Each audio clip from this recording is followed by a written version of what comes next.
ডিডিসিতে আসলাম, আসার পরে আমি শুনলাম যে আমাদের শেষবাজি ছবিটা একটা পলিটিক্সের শিকার হচ্ছে। পলিটিক্সটা হচ্ছে আমাদের দেশে এমনি হল নাই, এমনি ছবির সংকট, তার মধ্যে আমাদের এত সুন্দর একটি ছবি রিলিজ হচ্ছে শেষবাজি, এর ভিতরে আবার বিদেশি ছবি ওরা ঢুকানোর ট্রাই করছে, এর মধ্যে আবার আরেকটি ছবি রিলিজ করার চেষ্টা করছে। তো যেখানে এমনি হলে সংকট, এমনি সিনেমা রিলিজ নাই, সেখানে যখন একটা ভালো ছবি রিলিজ হওয়ার আমাদের প্ল্যানিং চলছে, তখনই 4টা ছবি নিয়ে হুড়োহুড়ি লেগে যাচ্ছে। তো এই ভালো ছবিটা কয়টা হলে চলবে, আরো 4টা ছবি কয়টা হলে চলবে আপনারাই বলেন। তো আমার মতে যে আমাদের একটা ছবি যদি ব্যবসা সফল হয়, আমাদের দেশে যেমন সুনাম অর্জন হবে, আমাদের প্রযোজকরা তেমনি উপকৃত হবে, চলচ্চিত্রের সুনাম হবে, বাংলা সিনেমায় কিন্তু একটা আওয়াজ চলে আসে যে বাংলা ছবি চলছে, একটা মানে অন্যরকম একটা আওয়াজ আসে।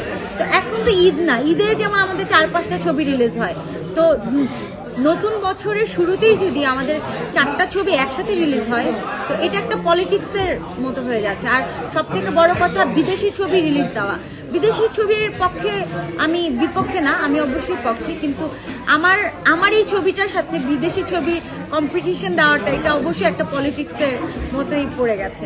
এই জন্যই আপু অনেকে বলছে যে সিনেমার যদি গল্প যদি ভালো থাকে, সেক্ষেত্রে বাইরের সিনেমা আমদানি করলে সমস্যা হবে না। আমাদের এই ছবির গল্প খুবই ভালো, খুবই সুন্দর একটি গল্প। আপনারা যারা সাংবাদিক ভাইরা আছেন, যারা সাধারণ দর্শকরা আছেন, তারা হলে গিয়ে ছবিটা দেখলেই বুঝতে পারবেন। আর বর্তমান সমাজে আমরা যেরকম একটা স্মার্ট ছবি দেখতে চাই, স্মার্ট গল্প চাই, স্মার্ট ভিজুয়াল দেখতে চাই, ঠিক সেম সবকিছু এই ছবিতে আছে। কোনো রকম কোনো কার্পণ্যতা করা হয়নি, কোনো বাজেট কম না, খুব ভালো বাজেটের একটি ছবি শেষবাজি।